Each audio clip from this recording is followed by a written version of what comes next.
This episode of How to Wrestling was brought to you by our lovely backers over at patreon.com/howtowrestling. And before we get into an instructional guide for all of you maybe hoping to watch WrestleMania for the first time or show your friends and loved ones WrestleMania for the first time, I want to give a quick shout out to Jose DeGracia, one of our longtime buddies and fans of the podcast. He has written a book called Extremis. It's a sci-fi novel about a group of ninja cyborgs protecting the world from demons. What more can you want? And he set up a Kickstarter to help with the cost of editing. Jose is a full-time teacher, wrestler, and a new father, so help him out if you can by going to Kickstarter and search for Extremis. That's Xtremis.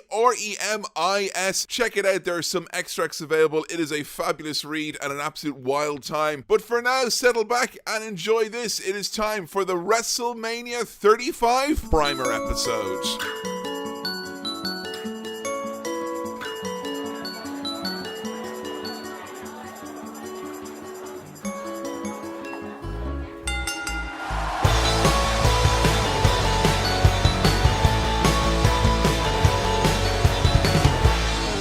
Hello there, you intrepid traveler, you who's decided that you're going to watch the granddaddy of them all, Wrestling Super Bowl, and one of the biggest sporting (entertainment) events of the year. Yes, it's time once again for WrestleMania, and you know your friends at How to Wrestling have got your back. If you want to introduce wrestling to a pal or a loved one, and you don't want them to be completely clueless going into this Sunday, well, we're here with a WrestleMania 35 primer. Hello everyone, it's me, Cowboy Kevin Man, joined as I am in this tool to be used for good or evil by my better half, Joe Graham. Hello. Hey Joe, how are you doing today? I'm very well, thank you. How are you? I'm excited because it is time for WrestleMania, the one time of a year where I can get excited for watching something that is 7.5 hours long, baby! 7.5. Yeah! Ugh. I will say at the start, we said it with our primer last year,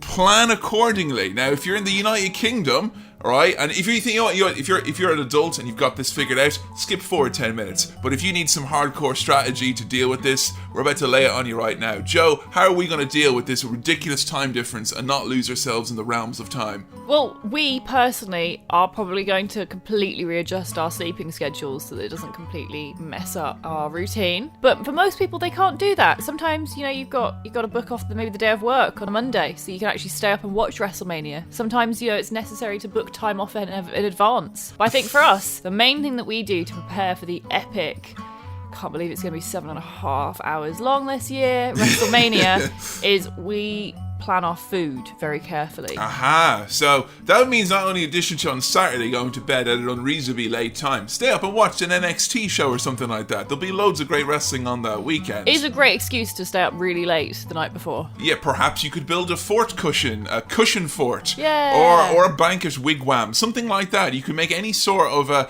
ways to stay up very, very late and feel like you're 6 years old doing something that you shouldn't do. But guess what? You're an adult now, so you can do what you want. Even if you shouldn't stay up and watch WrestleMania anyway. I would advise strongly to not attempt to go into work on a day after WrestleMania. Oh God, some people actually do that, and I think it's why would you do it to yourself? Exhausting. The why is secondary to the how in God's name for me. Like this WrestleMania is going to be as long as like the average working day.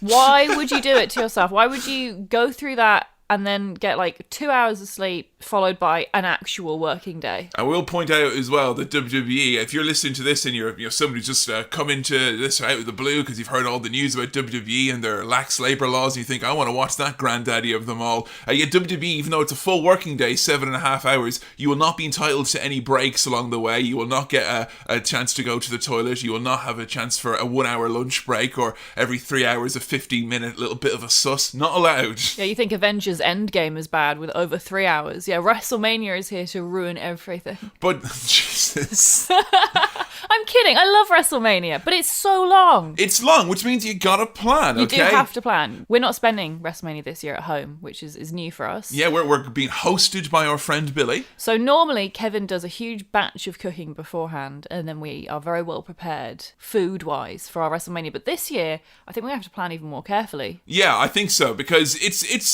it's easy to convince oneself, particularly if you've been watching wrestling a long time, that, hey, it's a pay-per-view, I'm going to stay up, I'm going to have a few snacks. I used to do that all the time when pay-per-views were 3 hours long. 3 hours of snacking in the middle of the night is okay. A 7.5 hour protracted snacking, you gotta be careful. You're talking about, you're entering like gaming marathon sessions here where you need to consider carefully. Have you had fresh fruit as one of your snacks? Have you got some vegetables out there? Will you be able to physically go to the toilet a year after this?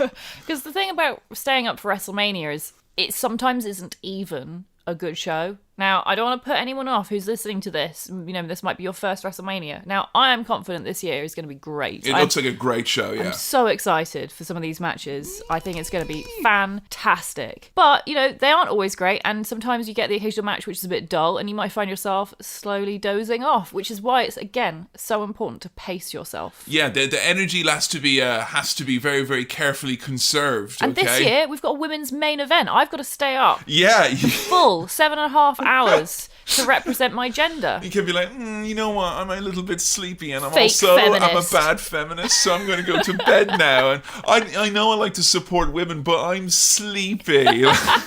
Yeah, so you got to be careful. And much like if you're going to show someone like Mark Corrigan Das Boot on a hot date, you got to be careful. If you're bringing someone around to watch wrestling for the first time, prepare them. No one wants to find out by surprise that they're going to be up until 5:30 in the morning, okay? So you got to prepare, which means that you're not going to be having your dinner at a regular time. I suggest a very large meal, perhaps. I mean, over here in the UK, WrestleMania will be starting with the pre-show at 10 p.m. You're talking about 4 p.m. Pacific time. You do the math in the rest of the world to figure it out. But you're going to want to have a larger meal beforehand there, so you can rest and digest. And then you want to maybe break into some snacks after that pre-show is over. See, I disagree with the big meal, because I think if you have the big meal, you'll get sleepy. Oh, that's true. So you might want to be careful what that meal is, I guess. I mean, because a big meal for some people might be a roast. That's true, and I would definitely be asleep after a big roast. I know WrestleMania is on a Sunday, and that typically means gravy has to come alongside it. But WrestleMania and gravy rarely mix, like. It's hard to eat gravy in front of the WrestleMania.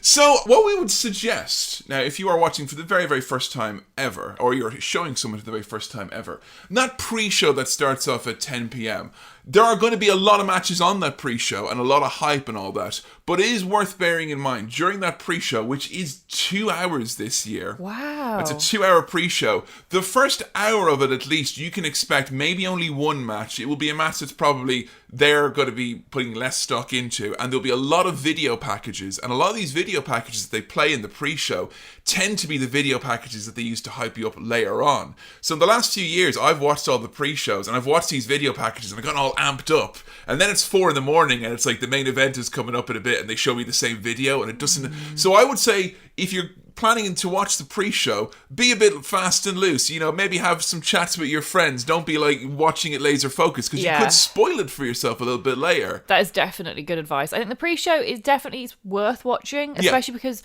oftentimes you get wrestlers who aren't given the opportunities that they actually deserve. And maybe they do deserve an actual WrestleMania match, but they haven't been given that opportunity. So they're instead put in the pre-show. And sometimes some of the best matches of the night are in the pre-show. Absolutely. I mean, they always try and steal the show in the pre-show if they can, like. But you're totally on the money with not paying full attention to all of it. Listeners, you will find there are so many segments in WrestleMania which are just recaps of storylines. And repeats. And that's really useful. It's really, really handy if you're not familiar with the storyline. But for fans that have been watching on a kind of weekly basis, it can get a bit tiresome. Yeah, and no one needs to watch the same 4-minute hype-up package twice within a few hours, you know. That's definitely not. So, maybe use that 2-hour time to either A, establish a Twitter presence and see what you want to be talking about, or B, talk to the people in your WrestleMania party and try and be a little bit social for the first 2 hours at least. Or you can start putting together some snacks for later on in the WrestleMania.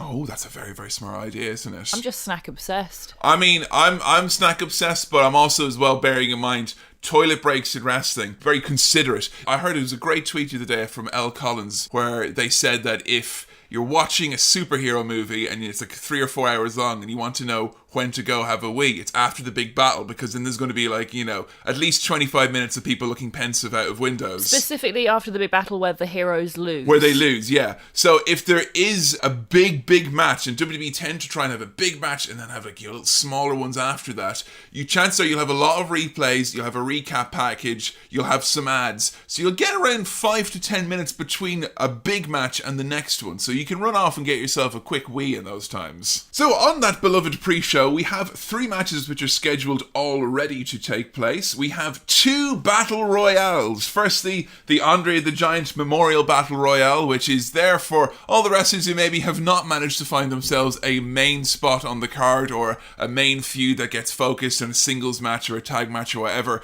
So you've got kind of a Bassett's all sorts in there of of licorice wrestlers in tag teams with no real direction, or people who maybe just the stars haven't aligned for them. I mean, this year, once again, Braun Strowman, who's a big star. Oh my god, I forgot about Braun Strowman. Yeah, he's in there. Poor Braun. Along with some stars of Saturday Night Live in there as well. But this is usually just an excuse to get a lot of people in there. And honestly, there's been a few fun moments in these battle royales, but it is just there as more of a spectacle. That's a soft entry into wrestling. This might be the time as well to turn over and tell your compatriots who maybe haven't watched a lot of wrestling before that it's not like this normally and actual wrestling will take place. Yeah, don't be surprised if your first battle royale is a very confusing, slightly stressful time. Yeah, and the rules of a battle royale, Joe? How does one eliminate someone from a battle royale? How do you win? So you have to eliminate people by throwing them over the top rope, and then it's the last person in the ring wins. And if you win the Andre the Giant Memorial Battle Royale, you get invited to a private screening of The Princess Bride with the ghost of Andre the Giant and a life-size statue of Andre the Giant as well, which you have to carry around with you all year. It's massive. It's so silly how big it is. Does it still look like it's made of chocolate? It looks like it's made out of chocolate or cheese that has been kind of left out on display for too long. It's got that kind of shine to it, you know? Oh. Joe's worked in a cheesemonger. She knows what I'm talking about here. Sweaty cheese. And because we're all about equality here in wrestling, the women get a slightly pointless battle royale as well. Yay. This is the women's battle royale because the lady that they named it after was kind of embedded in a bit of a prostitution scandal and all sorts of horrible things. So it's not named after She Who Must Not Be Named. It's just the women's battle royale now. And again, you're going to find a lot of women in there who unfortunately have not managed to find themselves into a main event or into a featured match. Now, with the women's match battle royale, there's a couple of people in there like Asuka and Naomi who are really exciting names who, honestly, those are the type of people who I would be pointing people who've not watched wrestling before and say, look at Naomi and Asuka, they're super awesome. So I hope at least in the women's battle royale you'll get to see a little bit of a taste why the women's division has gotten so special in the last year. Yeah, I really hope so. There's so many women in that match who are deserving of their own match at WrestleMania, but at 7.5 hours long, you can't sadly fit everyone. And Asuka and Naomi are definitely two to keep an eye out for. And also, they're really easy to spot because they're both very colourful. Yes, that's true. Yeah, the wildest outfits of the night. And that's a great thing about WrestleMania as well. One of the first things that Joe, when she started watching, clocked onto was the similarities between wrestling and particularly WrestleMania and the Eurovision Song Contest. Oh, it's great. Yeah, some of the things you can look forward to in WrestleMania are ridiculous outfits. Sometimes you get some dancing. You get beautiful entrances with sometimes live bands. I mean, Joan Jett is going to be there, I think. Yeah, playing Bad Reputation for Ronda Rousey. It is it's a showcase and it's a bit of a theatrical performance, is WrestleMania. I'd say wrestling overall is that way inclined anyway. Yeah. But because WrestleMania is the Christmas of wrestling, it's an opportunity for everyone to don their greatest robes, be carried out by men carrying a throne, or come out on a tank. I'm trying to think of various other interesting entrances we've had over the years. Come out on lots of motorbikes. Yeah, Triple H this year. I wonder what his entrance will be like. That's the thing, right, is that sometimes these entrances are an actual spectacle. But much like the Eurovision Song Contest, sometimes it's like, ooh, someone doesn't like the Bulgarian team, like, because they've really not done a good job on those sequined gowns. They look proper rinky-dink. Who did they piss off in costume? Like, and you'll get a few of that, like last year when Alexa Bliss came out with her bad crown and just looked a little bit like, my mum made my Halloween costume and I hate her now. Aww. So yeah, definitely one to watch out for as well. And as well, the incredibly uterine trophy that you win if you win the women's battle royale. It's terrible. I mean, I'd rather have that personally than a trophy of She Who Must Not Be Named, because that would probably be haunted and come back to life. What's wrong with just a trophy? I mean, they would say it is just a trophy. But make it like a nice, interesting trophy. It doesn't have to be curves. Like... Doesn't have to have curves, though. Do you remember what it looks like? Yes, I do. It looks like a uterus. It does, yeah. It's got ovaries and everything. It doesn't need to look like a uterus. I mean, all I'll say is if you're going to have that look like a uterus, have the one be a replica of Andre the Giant's penis. Like, that's the only way that we're I mean, I want there to be true equality here now. I don't want to think of genitals in my wrestling. It's rarely do you want to be thinking about them in wrestling, like, you know, but there we go. Also on the pre-show as well, the 205 Live, the Cruiserweight Championship. This is the faster paced contest for those who are under the 205 pound weight limit. It is very much a C or even a D show, kind of an afterthought sometimes for WWE. But 205 Live, we did a whole episode about it with Justine Colla, aka Pasta Salsa. And if you are someone who's even a wrestling fan and you don't know much about 205 Live, I'd suggest checking that episode out, because Tony Nese and Buddy Murphy, even if you're not very invested in their story or them individually as people, I guarantee you they will put on a show-stealing match. Absolutely. The stuff from 205 Live is always very exciting to see as well. So, moving on to the main card, and we only have 12 matches here after that, you know, so. Now, things to point out, right? If you're showing this to, you know, a new fan, and they're going to be watching it, and they're like, oh, I've heard about that John Cena. I watched Blockers and he was fabulous in it. Will he be here on the show? Or, I like that Undertaker. I saw him crucify someone once in 1999. No new fan likes The Undertaker. Are you kidding me, Joe? No, I'm not kidding you. All right, I'll say for those of you at home who may be introducing wrestling to someone new, if you go, by the way, there is a zombie cowboy mortician who happens to show up every time of year around this time. But do you think they might go, oh, that sounds interesting? Yeah, and then they'll see The Undertaker, an old man in a hat, who doesn't do any magic and doesn't even look like a zombie and doesn't even come out on a motorbike. Ah, no, that hat though, that's some hat though. Come on now, Joe, don't be denigrating the hat. He looks like a ham with a wig on it. So you may see him, and you may see John Cena. I would almost guarantee you will see John Cena for definite. So there are names at WrestleMania who will be there, but they've not been announced for matches. And this is something they're trying to do every year now at WrestleMania, is they're trying to do the big surprise. We had like the Hardy Boys return the other year. You know, they're trying to like have a big wow moment like that. So we may get one or two of those. Also scheduled is Elias to perform his acoustic set in MetLife Stadium. How would you describe Elias for those who've not watched wrestling? He's like a drifter musician. A troubadour, if you will. Oh yeah, troubadour, yeah. That's an accurate I love that word, is what I'm saying. Yeah. Like. And I know that word because of Gilmore Girls, not because I'm intelligent. Hey, you can be both. Can I? Yes. Excellent. So, yes, also as well, we have a host for WrestleMania. The WrestleMania host is Alexa Bliss, who is a very, very entertaining figure. She is meant to be kind of like a bad guy, I guess. I guess so. Yeah. So she's the host of the show, and she's like, her character is that she's a little bit kind of self-centered, a bit of an egotist. So I'm sure there'll be lots of fun to be had with that as well. So there's a lot of kind of set dressing going around WrestleMania. And in between the matches, you will get all sorts, from backstage skits to, you know, long videos about charity work and things like that. It is a bit of a showcase for WWE to show off how great they think they are. Yeah, definitely. And after the Last Week Tonight piece, I wouldn't be surprised if they're doubling down on that. Yeah. In fact, this year, this WrestleMania, we might actually have even more new fans to the scene because of the John Oliver segment. Yeah, what with their arms folded, like... What is this shit? You know, where are their health insurance? Simple, they don't have any, like, you know, it's anyone who's watching this WrestleMania out of a kind of a morbid curiosity because of the piece from Last Week Tonight, I'll say that most wrestling fans, most sensible wrestling fans, are of the same opinion, which is, one, wrestling is better than the thing that you like, because wrestling is fabulous, but also as well, the employment status is very, very troubled, and I don't know if we're going to see any sort of coordinated chants. I'd be very surprised if we didn't see at least one or two badass signs or really eye-catching like banners and stuff like that. I hope there is some sort of an echo, some reverberation is felt from that. I hope so. Yeah, me too. So, coming up first, these are in no particular order. All we know is that the main event for definite is going to be Ronda Rousey, Charlotte Flair, and Becky Lynch. And that is for both the Raw and the SmackDown Women's Championships. And so the main event in WrestleMania, it comes at the end of the show, doesn't it? Yes, definitely at the end of the show. So you have to wait through all the rest of the show to get to the main event. Yeah, which can be very difficult. Back in the day when you had a 3-hour WrestleMania, everyone wanted to be in that main event slot because it all built up to that.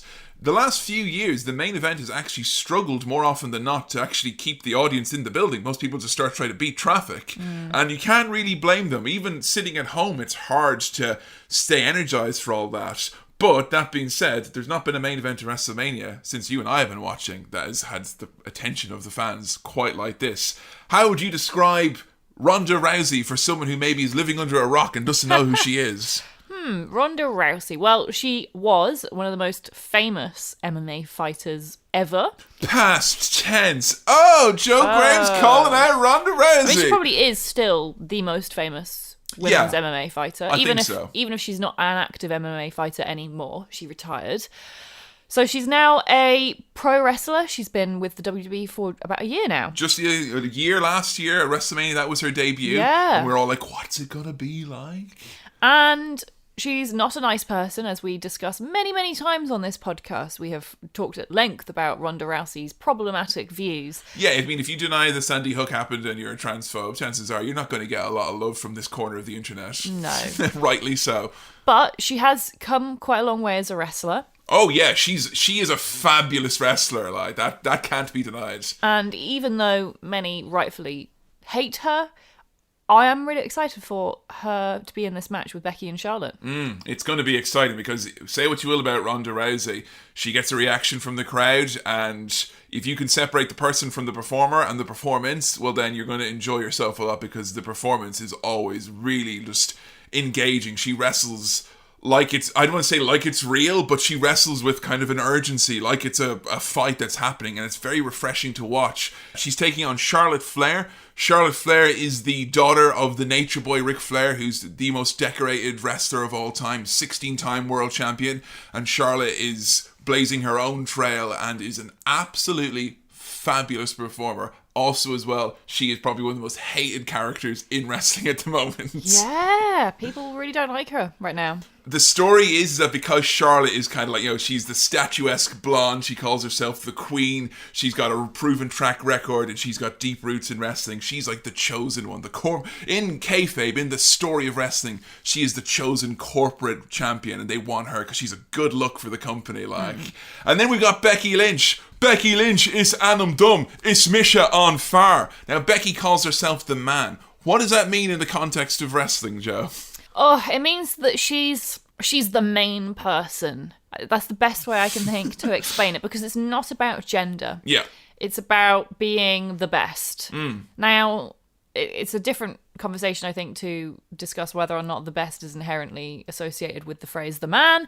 But within the context of Becky Lynch's character, for her, the man means overcoming all other obstacles and being the ultimate best. And Becky Lynch is a character in wrestling who's had one of those very long and natural stories where she wasn't a main eventer or featured very heavily. She kind of struggled and floundered and got overlooked for many years, and fans kind of had this groundswell of support for her. And it was one of those moments in wrestling where everything seemed to collide perfectly when the groundswell of we want Becky to have a chance happened, where she just did a big character change. And she is one of the most talked about people in wrestling right now, and she knows how to make people pay attention to her angle, and I think it's because of Becky Lynch first and foremost that these women are in the main event. Absolutely. Even though Ronda Rousey is a massive name in her own right. According to the WWE, she's the top merch seller. Wow. At the moment. And she sold the most pop vinyl figures last month as well, which is big. 2 massive accomplishments. Yeah, and 2 massive paychecks as well, I imagine. Good for her. So, some other matches that we have on the card. We have got some tag team action for the SmackDown Tag Team Championships. You have a Raw and SmackDown version of the women's and the tag belts. That's because we've got 2 brands in wrestling, because there is too much wrestling for you to possibly enjoy. We've got the Usos taking on Ricochet and Aleister Black, The Bar, Cesaro and Sheamus, and Shinsuke and Rusev. Joe, give me a little taste of who the Usos are and a little bit about Ricochet and Aleister Black. Well, Ricochet and Aleister Black are both from NXT. Ricochet, how would I describe him? He kind of can fly. Like legitimately? Legitimately. Yeah. He does like flips and jumps and jumping flips and flip-de-doos, and they're all so ridiculously spectacular that he honestly just seems like he can fly. He may be CGI. Yeah. I have not been able to disprove that yet. I've never seen him in the flesh, have you? No, no, we actually have. Oh, wait, no, we have. That being said, who's to say, Joe? Exactly. I didn't touch him. Exactly, we didn't touch him, and who's to say they didn't if they can bring Frank Zappa back, exactly. I mean, anything. I'm just saying, Roy Orbison, Ricochet could also be a hologram. I don't know, could be. And then, of course, you got his tag partner, is Aleister Black. So Aleister Black is like a goth type character. Again, from NXT, again, a fantastic wrestler. You can spot him from his ridiculously cool tattoo on his back of like a... What is it of? It's is it like a Medusa? Japanese demon type of thing. Yeah, it's very like colourful, striking, and a green snake lady type thing. I mean, I'm not a fan of tattoos, no, but like very cool. One of the most eye-catching, like visually appealing wrestlers ever. He's from Amsterdam, and not only is his look striking, a wink, he's also known for his incredible strikes. And maybe you want to be showing this to your friends who think that wrestling is all soft, fake punches. Watch Aleister Black, the striking man from Amsterdam. Make your friends go, how'd he do that?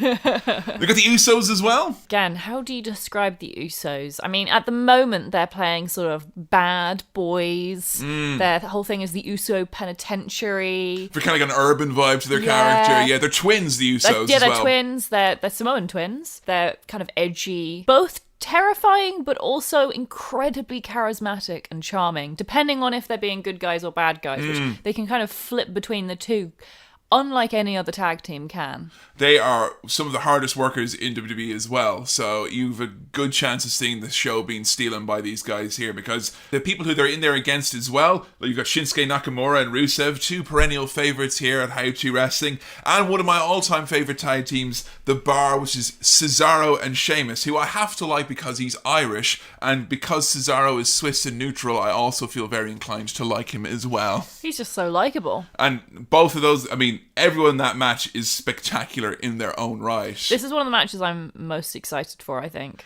And that's the great thing about WrestleMania, is that sometimes the matches which, this is four teams just kind of thrown here, and two of these teams are two sets of guys who've just been kind of put together for the sake of it. But they're not going to view that as being like, oh, I'm not in the good match. These are all guys who are going to go out and kick ass as a result of that and do their best, and it's going to be amazing. We have also got one of the most anticipated championship matches of all time, as my boy Daniel Bryan takes on everyone's boy and mine, my absolute fave at the moment, Kofi Kingston. This is a fairy tale story in the making. Joe, before we get into Kofi's meteoric rise, Daniel Bryan, as he stands right now, I feel is one of the best characters in WWE. Who is this man? So Daniel Bryan, I think he's going to be new fan favourite.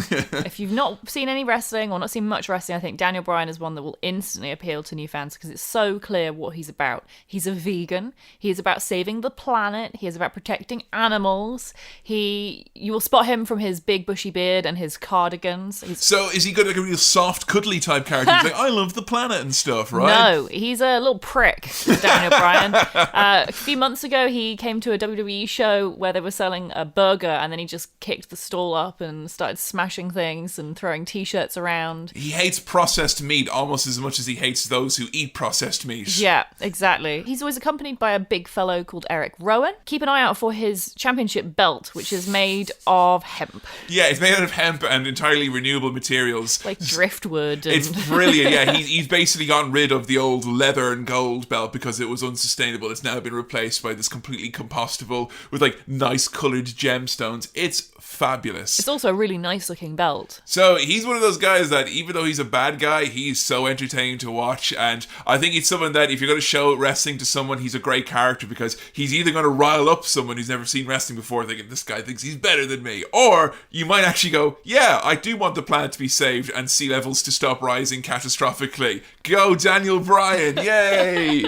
Now, the man he's taking on is been in WWE for 11 years, and yet this is the first time he's ever had a singles match for the WWE Championship. Which, to new fans, that might not seem... Like, why is that a big deal? Well, to be employed for 11 years by WWE is in itself a big deal. Chances are in wrestling, if you're employed for that length of time, you're usually a very, very big name like a John Cena or a Randy Orton or somewhat.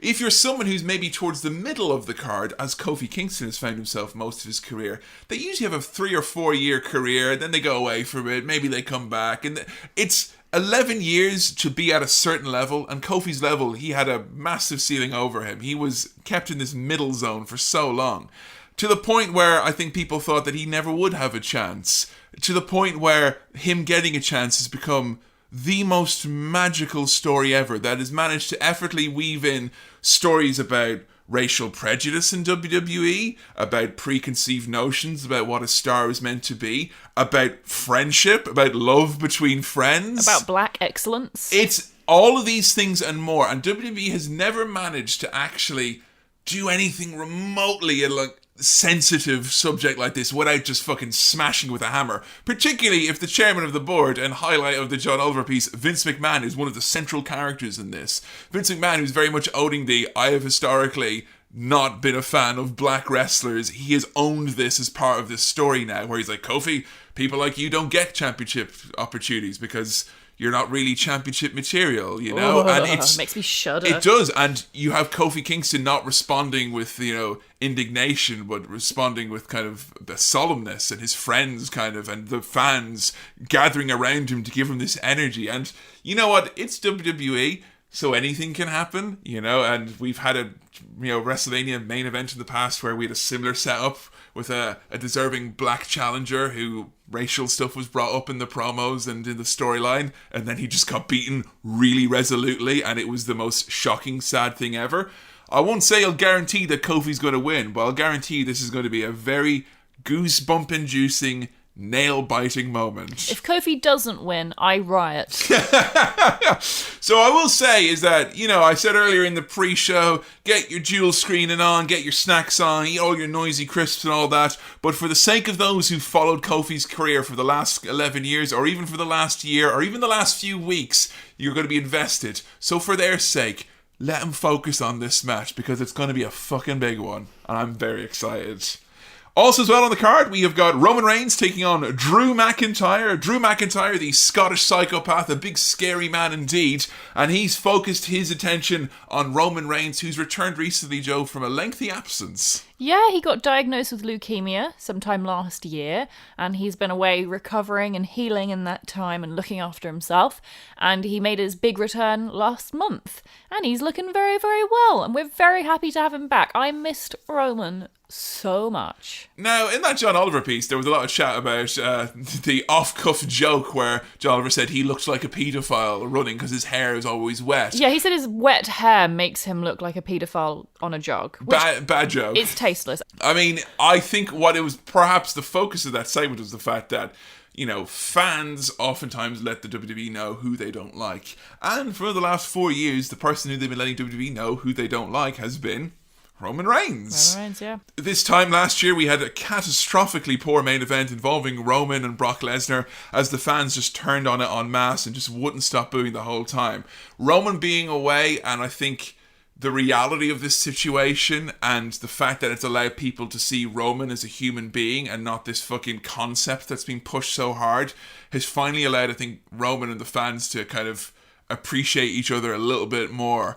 And I'm really excited for this match, because I think Roman has deserved this since his return, a big featured match where the spotlight can be on him, and I'm so happy that he's back. And yeah, Roman Reigns is going to beat the fuck out of Drew McIntyre, just like he beat up leukemia's ass as well. Yay! Also on the card as well, we've got Bobby Lashley taking on Finn Balor for the Intercontinental Championship.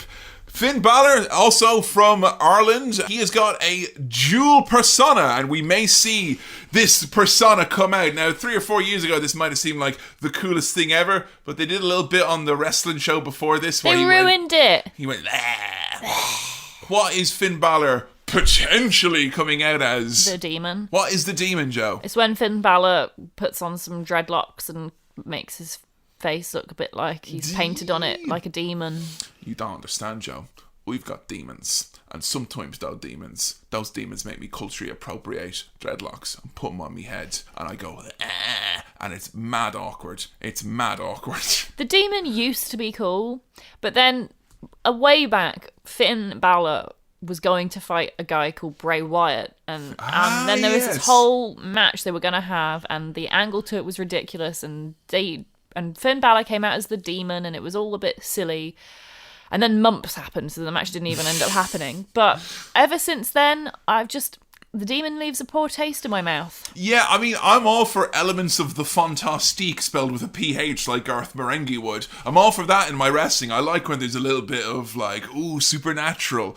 But I must admit, in the current form in 2019, where we have a little bit more realism in our wrestling, it is a little bit silly when a man comes out dressed up in face paint. That being said, it could be just the thing that makes your new fan who's watching go, whoa, this guy's all dressed up. I mean, he's painted up head to toe. It's going to look like the damnedest thing. Yeah. I just wish that they'd make it look different now, because it used to be, right, listeners at home, if you've not been watching wrestling for long, you might not know this, but the demon originally came out in many different forms, and Finn Balor would hire these amazing artists to design different variants of this demon design on his front and his back and his face. It's often like inspired by stuff like Venom and Carnage from the Marvel comics and stuff. But it meant that week on week, if you saw the demon, it was going to be a different design each time. Yeah. Whereas in the last few years, the demon has just been one design. And honestly, I'm bored of it. They've locked it away for ages. I think if he's going to bring the demon back out, I feel so silly talking about the demon as if it's like a third person. But if he's going to release the demon, I want it to be... Joe, did you just say, release the demon? Yes. I think they need to redesign the demon. I think the reason why the demon doesn't go through a monthly change as it may have once had is that the demon also is one of the hottest selling toys that they have. So a bit of consistency with the demon, or you could just release lots of demon figures. Yeah, or have customizable demons.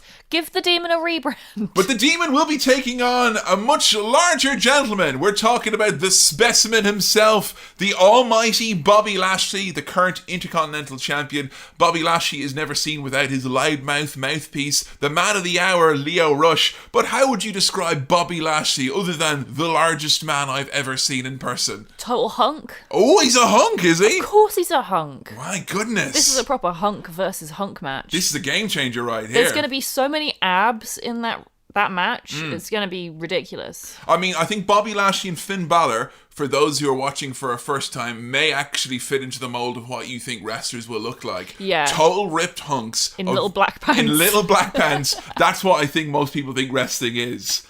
Potentially not happening, but advertised on the show, is Samoa Joe versus Rey Mysterio for the United States Championship. Rey Mysterio, one of the all-time great luchadors, he kind of embodies that Mexican wrestling style tradition. He's got the luchador mask and whatnot. He's a high flyer. He's really exciting to watch. He's a short guy, but he bounces off those ropes and he moves like nobody else, even at the age he's at now. However, he has recently withstood an injury, and unfortunately in wrestling, it means there's a little bit of a question mark right now. He may well muscle through this injury, which after the recent stuff about, wrestlers not having health insurance and stuff, makes me a little bit worried. But this is WrestleMania, where passion takes, it's front and center stage. And I hope for his sake that everything is, because I'll be watching this one going, oh, Ray, if he is wrestling. That's the problem about getting too involved with wrestling. See, selfishly, I hope he doesn't wrestle if he's injured, but I completely understand the appeal of a WrestleMania paycheck. Yeah, it's the biggest paycheck of the year.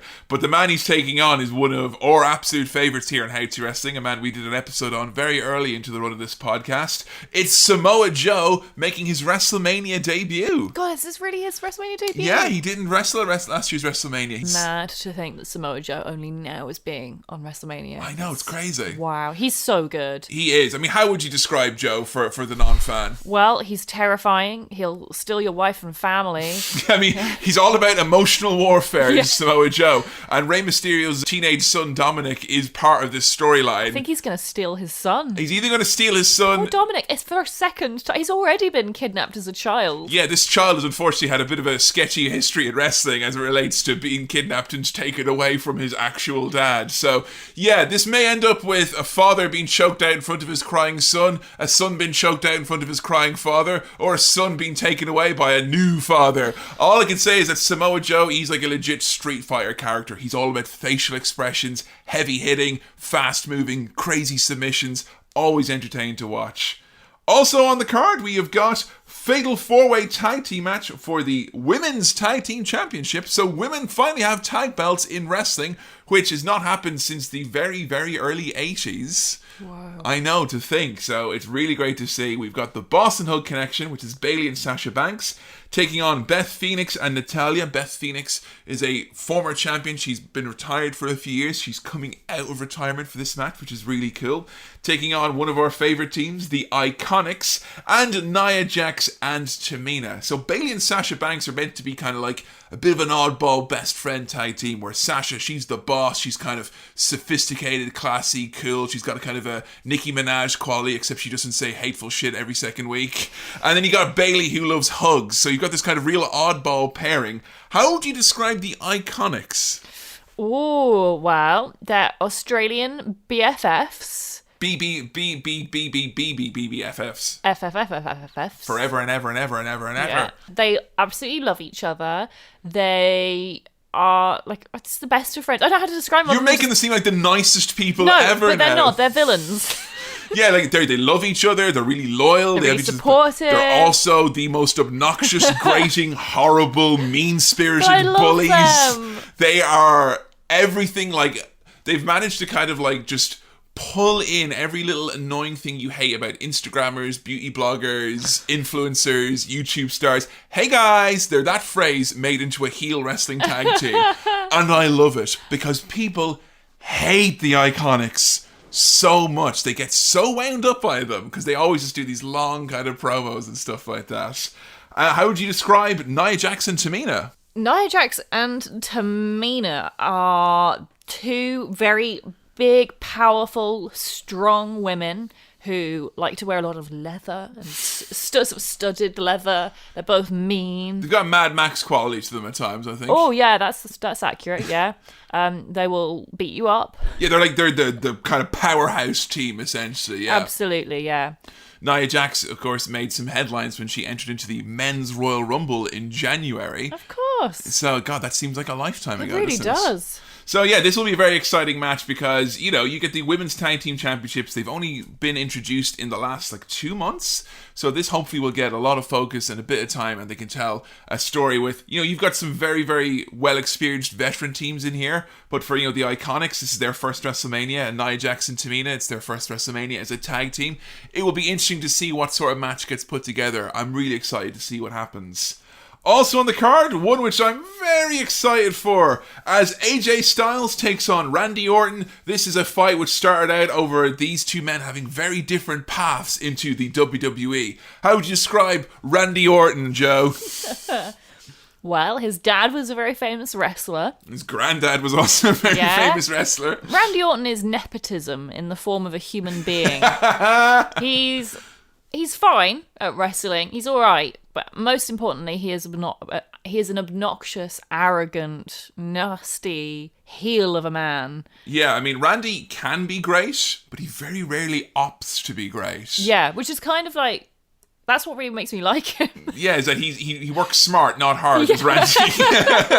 He's lazy. And I kind of like that that's like the one thing I like about Randy Orton. Yeah, his character is kind of like his real life kind of, you know, the fact that he got a job because he had a lot of connections and whatnot, and his real life story and his kayfabe story, whereas, you know, his kayfabe is wrestling storyline characters that he's always had kind of groups of people to kind of help him, or lackeys or henchmen. He's a history of always betraying people. It's kind of merged these two things together to make a really kind of interesting character who now you have it out front and center against someone like AJ Styles. And AJ, he came up through the independent scene. So you've got one wrestler who's bred for success, the WWE mold of a wrestler. Randy Orton was a world champion by the time he was 22, which is so young. Fucking insane. AJ Styles only got into the WWE near his 40th birthday after around 20 years of blood, sweat and tears, wrestling everywhere from TNA to Japan, and in between every single shot of that, he was wrestling in small, you know, high school gymnasiums and armories and bingo halls. So you've got kind of like a clash here of a wrestler's wrestler and WWE's version of a wrestler, which is really, really exciting. I mean, this one's going to be, I think, the show stealer in my mind. Do you think? Yeah, because You know what? Randy Orton, he can do some pretty fabulous stuff in the wrestling ring when he is motivated, when he's in there with someone who he thinks he might have a little something to prove with. And I'm talking, this isn't a character, this is legitimate Randy Orton IRL I'm talking about. And I think AJ Styles wants to always steal the show no matter what. And he's just signed a new contract, and I think he wants to prove that he's worth the money that they're going to be paying him. So, yeah. It'll be interesting to see. Yeah. Next match which we get to talk about, and one which we're very invested in. It's all for the battle of an absent father's love as The Miz takes on Shane McMahon, son of Vince McMahon, in a Falls Count Anywhere match. What does a Falls Count Anywhere match mean, Joe? Basically means that you can pin your opponent literally anywhere. It can be inside the ring, can be outside the ring. Those are the two variants. And in the past, Falls Count Anywhere matches have ended up in anywhere from the Mississippi River to a stable, all sorts. I think they don't use Falls Count Anywhere very often, and I think if they're using it at WrestleMania, particularly with Shane McMahon, who, as the boss's son, is going to get a profile, highly featured match always at WrestleMania, I think we're going to see a lot of silliness in this one, like a lot of roaming. Do you think we're going to get to see a Shane leap? Absolutely. So, again, new fans, Shane McMahon, famously, every WrestleMania he's in, he does a big leap from a tall thing. Yeah, he will fall off something very, very high. And usually Shane McMahon is the good guy in most of these feuds. But for this time, Shane has turned heel. What is the storyline here between The Miz and Shane McMahon? Why are these two decided to wrestle anywhere they can this Sunday at WrestleMania? Well, it all started back when Shane McMahon was named the best wrestler in the world. Yes. And him and The Miz teamed up for a while as tag teams. They both bonded because they both had slightly absent, slightly unloving father figures. Fathers who would never say, I'm proud of you, or the type of fathers who would say, I love ya, but not I love you. Oh, that's sad. Just like in Frasier, like. And so they bonded together. The Miz wanted to impress Shane. He wanted both of them to have much better, healthier relationships with their father. And then last month at Fastlane, The Miz's father came along to watch him wrestle with Shane. Yay! And sadly, they lost. The Miz cost them their opportunity, and Shane just turned on him. Yeah, he beat up The Miz in front of his dad, and then he grabbed Miz's dad by his, and I quote, big potato face. Aww. And Miz's dad is, I'll say, is if you could, like, get all the energy of dads in the world, and, like, let's just, like, kind of have all the energy of dads and what they encompass, it is represented in The Miz's dad. He's kind of awkward shaped. He's got a haircut from far too long ago. He him being there made me feel embarrassed for The Miz immediately. Aww. He's that kind of a dad. And also the fact that he's always trying to win his father's approval. It's just like, oh my God, this is a real, like, a tearjerker, this one in some respects. Because The Miz has always been a bit of a... He's been a bad guy for his entire career, pretty much. But now we're cheering for The Miz. We're cheering for The Miz. The Miz's partner, Maurice, is newly pregnant, and they've already got a lovely baby daughter. And what's really nice about this storyline is, as you say, The Miz has been trying to get his dad to be proud of him for so long, and now you've got a face, The Miz, who's saying on national television to his wife and kid, to his pregnant wife and kid, I'm so proud of you, I love you, and saying all the things to them that he wishes his dad would say to him. He is being his best version of himself. I love it. And yeah, there's a lot of matches here on the WrestleMania card where the story is maybe secondary or it's wafer thin. Like, I mean, the story for why do Finn Balor and Bobby Lashley want to fight each other? Because one has the belt and the other one wants it. Same for Rey Mysterio. You know, a lot of that is encompassed in these feuds. But this feud is actually really, really, like, personal. I think they've managed to pull it off. A tricky issue like, you know, my dad doesn't love me enough. And, you know, that's not the easiest thing to tell through the medium of men in pants, half naked, fighting each other. And they've done an excellent job of it. Second to last match we're going to talk about here. And it's a farewell match, a retirement match for the Olympic gold medalist Kurt Angle as he takes on, everyone stop booing, please stop. I can't hear myself, Baron Corbin in his last ever match at WrestleMania. Joe, you said to me in the past that Kurt Angle is your favourite wrestler. Why did Kurt endear himself to you so much? Well, it's more classic era Kurt Angle. I think Kurt here, it should be worth bearing in mind, as it's his retirement match, is very obviously in a lot of pain and is not the Kurt of old. Yeah. So we originally did an episode on Kurt Angle, which you can find on our website, www.howtowrestling.com/episodes. And Kurt Angle, he's a master of comedy when he gets given the opportunity. He originally came into the WWE as an Olympic gold medalist. And that's real. That's not a storyline. No, He is in 1996. He won an Olympic gold medal with a broken freaking neck. That's true as well. And just what I loved about that was that he came in as a heel. He's a bad guy. And he was so funny and such a great wrestler and just my all-time favourite. But he came back in recent years and he's obviously a lot older. He's in a lot of pain now. He had a very bad painkiller addiction, which he's clean now for many years, but it's obvious that was not like a, hey, I think it'd be really cool if I take painkillers. It was very much a, so I can perform at the level that I want to be able to perform at, I need to manage this pain. And it's really sad to see it kind of catch up with him now almost. And I think it's right that he's retiring. I think it's time for him. And I'm excited for Baron Corbin, who is one of my new favourite wrestlers. But also feel that as much as I love Baron, I don't feel he's the right final opponent for someone of Kurt Angle's ilk. Yeah, I mean, this might be a strange one if you're watching for the first time, you're showing to someone for the first time, because wrestling does this thing where they will position someone who's a legend or someone who's coming back for one last match or whatever. They don't want to be like, tell you like, oh, don't expect a great match. But, you know, Kurt's not going to be able to do the 20-minute match of old. He's not going to be able to do the fast pace of old. This is almost more of a symbolic thing that at WrestleMania, Kurt Angle can say goodbye and have his last match.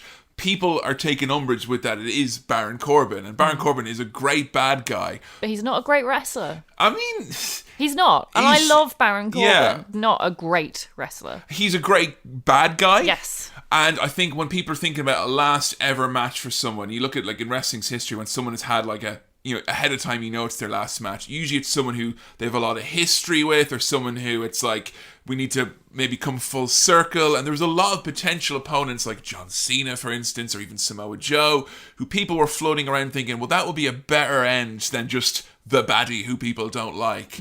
I don't expect a long match from this one, but I won't be very surprised that if there's not a few tears shed in our viewing party when Kurt Angle has to say goodbye. Because it's been a long career. It's nearly been 20 years since Kurt Angle debuted, which makes me feel old as fuck. So I think it's right that Kurt goes off into the sunset on his terms. Do you think people will still chant, "You suck"? Yes, but it's a chant of love. Yeah, that might be confusing for folks. If they're like, oh, we're all talking about this last ever match, this great legend. You suck! You suck, man, yeah. You shit, man. It's a loving chant. Yes, they used to chant it at Kurt when he was a bad guy, and it would get under his skin, and he would go like really angry about it and over the top. And now it's kind of like, oh, we say it because we love you, and you know he'll point at the other person, implying that we're all saying it together at my opponent Baron Corbin. But you sucker. One which may have the most cross appeal outside of Ronda Rousey into the mainstream, as Triple H takes on Drax the Destroyer in a Guardians of the Galaxy rules match. If Triple H wins, James Gunn is not allowed to come back to direct Guardians of the Galaxy 3, and the whole MCU Phase 4 is out of kilter. So Batista's come back. Batista, who has made a very big name for himself in Hollywood. I would argue he's made a bigger name for himself in Hollywood than he's a bigger star in Hollywood than he was even in wrestling, because he was the star in wrestling when wrestling was maybe not as mainstream as it is currently. Coming back for this one last match, he said he's wanted to wrestle Triple H for a long, long time. And the feud of it basically is that Batista and Triple H used to be teammates way back in 2003 and 4. And, you know, when Batista first became a star, he did it by being a good guy and beating up the bad guy, Triple H. And now all the years have passed and Dave has went off to become a big Hollywood celebrity and star. He feels kind of entitled, like he should be able to come back and have the match he wants. And he wants to end Triple H's career because Triple H, he thinks, always took him for granted and tried to hold him down. And that's an interesting story from Batista's side. However, Triple H is the other side of this. And Triple H, I mean, how would you describe his character for this feud? Oh, that's complicated, isn't it? Man in a jacket. So Triple H is the owner of NXT. He's the chief operating officer of the WWE as well. Yeah, and he's married to Stephanie McMahon. The chief brand officer of WWE and daughter of the chairman, Vince McMahon. But he's also Triple H. character within the world of wrestling and has been for 20 years. So he's a bad guy. No, he's a good guy in this match. He's a good guy in this one. Which blew my mind because he never seems like a good guy ever. And even in this, I can't buy him as a face. Yeah, I mean, he's just kind of, his side of the story is that he makes fun of Batista because Batista quit wrestling. Like in storyline, he quit. You quit wrestling to become an extremely successful character actor, just like you always wanted. Yeah, and I mean, like, I'm not going to say that Triple H doesn't come across like he's bitter and all that, but when he's like kind of, what are you going to do, Dave? Go and film Guardians of the Galaxy 3? Yeah. Yeah, I am. It'll be really successful and people will talk about how great Drax was. Yeah, probably film some other interesting roles as well. Make lots of nice money. I do like that they've kind of built this around like that Batista just gets what he wants because he's the big star and he's like, give me what I want. Okay, James Gunn is back as director. Give me what I want. Okay, Triple H's career is on the line. So if Triple H loses this match, he'll never be allowed to wrestle again. So Triple H is going to win then. Pretty much a guarantee. What I hate about matches like this is when the rules are set up in such a harsh way, it's so inflexible that of course you know the outcome. Oh, you never know. Triple H could be deciding, I don't want to wrestle anymore. That's it.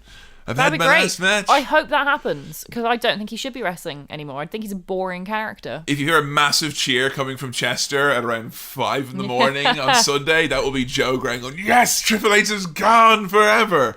And very, very finally, almost forgot about this one, but it wouldn't be WrestleMania without the Conqueror, the Beast, the scariest man ever to step foot in wrestling, one of the most distressing individuals in the history of WWE. Brock Lesnar defends his championship against Seth freaking Rollins. Seth Rollins, who is a perennial favorite of yours, I'm sure, Joe. But you're not excited about this match for the Universal Championship. Nope. Why is it that you're not excited? What can fans expect from Brock and Seth here? Oh, I feel bad because I'm going to ruin this for new fans then. It's just spoilers. I'll put it over. I'll try and put it over. Okay. Well, basically, every Brock Lesnar match at WrestleMania goes like this. It's like, oh, Brock Lesnar, his contract's nearly up. Oh, maybe he'll finally leave like he always says he wants to leave and become an MMA fighter or go and retire into a mountain somewhere in North America. Or, maybe for once, actually, he'll lose. And it just never happens. Instead, it's always the same match. He will do 10 F5s over and over and over again. That's his finisher move. That's his finisher, yeah. It's basically a big suplex. And then he'll win. That's the kind of an issue with WrestleMania, is that WrestleMania has always been pitched as kind of like, at least amongst wrestling fans, it's like the season finale, And like with the Game of Thrones or like Westworld or something like that, if we come to a season finale, we expect a bit of conclusion. By all means, set up something new, but some of this big story should conclude. And when you spend a whole year building up this guy, Brock Lesnar, because Brock is a part-time performer in real life, the storyline is that Brock is like a bit of a mercenary. He has this championship, and he only shows up when he wants to, because he's the first wrestler to ever figure out that he has value and can do what he wants. And when you have 3 or 4 instances when the good guy is finally going to do it, Roman's finally going to do it, and then no, he doesn't, he just loses. Mm-hmm. Or like, Finn Balor's finally, and then he just loses. Mm-hmm. And this has been happening, I'm pretty sure, since you started this podcast, 3 or 4 years ago. Every time it's Brock, it's like, it's finally gonna happen. But I, Kevin, the 20-year wrestling fan who has no sense, is here to tell you that finally, it may almost definitely, probably, might happen that Seth Rollins, who slayed the King of Kings last year, will accept the mantle of Beast Slayer and will win where his Shield compatriots, Dean Ambrose and Roman Reigns, have fallen short because Seth Rollins has been on a 2-year journey to reclaim himself as being a grown-up, a better version of himself, and it's all going to come to a head when he burns it down in Suplex City. Oh, he's going to fucking lose, isn't he? He's going to lose. Oh, no. No. So, yeah, that's for our Universal Championship. And as we mentioned before, Ronda, Charlotte, and Becky Lynch, if you want to give a little bit of a taste to your friends of why they should get excited, show them the crazy, wild-ass brawl with these 3 women involving handcuffs and cars. You know it's good when your takeaway from the end of an episode of Raw is, imagine what it'll be like when they're not handcuffed. It's very exciting. I'm really hyped for this year's WrestleMania. I think it's going to be a really good show. And of course, as well, WrestleMania weekend always has lots of other garnishing furnishings around it. There's going to be a Ring of Honor G1 Supercard from Madison Square Garden if you want to check out some of the other product from maybe Japan or from the Indies in the United States. And as well, NXT, which we've mentioned a few times here. It's the developmental brand if you want to see who the stars of tomorrow are going to be, and maybe watch a show that's like 2.5 hours of great wrestling as opposed to 7.5 hours where there might be 2.5 hours of great wrestling within it. Saturday night beforehand is when you've got TakeOver, and definitely worth a watch to whet your appetite. There's a lot of great wrestling. Pace yourselves and remember what Uncle Kevin and Auntie Jo have told you about how to look after yourselves, alright? And if you need some high fiber snack suggestions, follow me on Instagram. Are you excited for WrestleMania? Yeah, like I said, I'm really excited. Are you? Yes, I'm very, very excited. I'm also really excited because it's the first year that I'm doing WrestleMania where I'm not hosting. So you don't have to cook? I don't have to cook. I might ask that you cook us some chickpeas beforehand so we can bring them with us. I'll do some extra cooking on the Saturday, I think. I'll cook for TakeOver. How about that? We'll roast a bird, sure. Well, I hope you found this enlightening and helpful. If at least some of this advice can help you in your WrestleMania party and your non-fans or new fans or fair weather or lapsed fans get a bit acquainted with the storylines, let us know what you think and follow along with us because we'll be tweeting live with WrestleMania using the hashtag WrestleMania at our account HowToWrestling. Give us a follow. And if you want to learn more about WrestleMania or any topics or any of the characters we've been talking about, head over to HowToWrestling.com for full episodes from us about any of those topics. And as well, if you want to hear all of our thoughts on WrestleMania or full in-depth review, will be available along with over 55 other in-depth reviews. All of those bonus episodes are available at patreon.com/HowToWrestling. Become a $5 backer, support the show, help us out, and get access to all that great bonus content and hear all our thoughts on wrestling shows past and present. Until next time, it's going to be a goodbye from me, Kevin. And a goodbye from me, Jo. We hope you have a fabulous time at WrestleMania, and we'll see you after it. See ya!